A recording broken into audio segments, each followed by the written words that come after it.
Alamin naman natin ang mga naging kaganapan sa mundo ng international sports scenes sa report ni teammate Justin Ilano.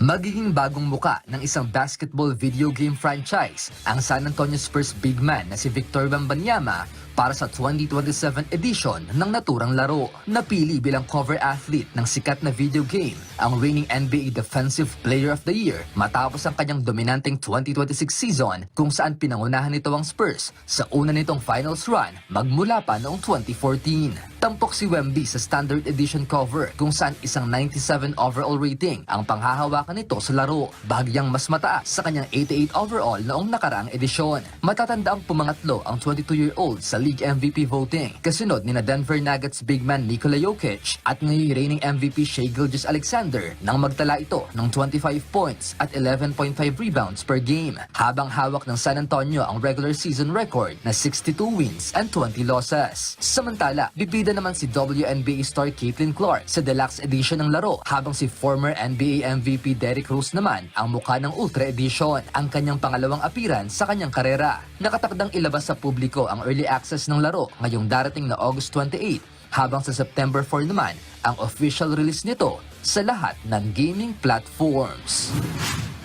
Sa tennis, naibulsa ni Russian Kazakhstani netter Alexander Bublik ang una nitong panalo sa Kitzbühel Generali Open matapos talunin si Facundo Diaz Acosta ng Argentina nitong Webes, na naigang defending champion sa 2 sets, 6-3 at 7-5 sa loob ng 1 hour and 19 upang depensahan ng kanyang titulo, kung saan pinanghawakan nito ang momentum sa buong laban. Sa 10th game ng second set, isang net violation ni Diaz ang nagsilbing game decider na tuluyang nagpaalagwa sa world number 11. Samantala, dahil sa naturang panalo, nakatakdang makatapat ni Bublik ang Slovak tennis star na si Alex Molcan para sa quarterfinals ng Austrian Championships.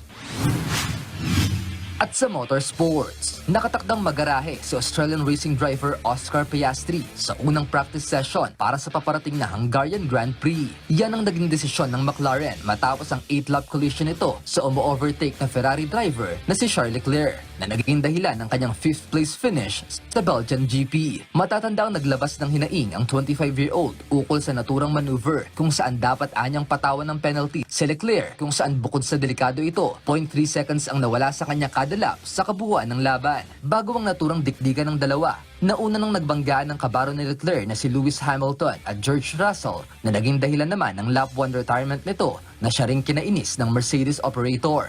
Samantala, pansamantalang papalit kay Piastri ang Italyan na si Leandro Fornaroli para sa free practice 1 bago ang sagupaan sa qualifying sets. Pagbabalik si Piastri sa ikalawang practice session ng McLaren, kung saan muli nitong makakasama ang teammate na si Lando Norris. Magaganap ang Hungarian Grand Prix ngayong darating na linggo, kung saan magsisilbi itong huling karera bago ang mandatory summer shutdown.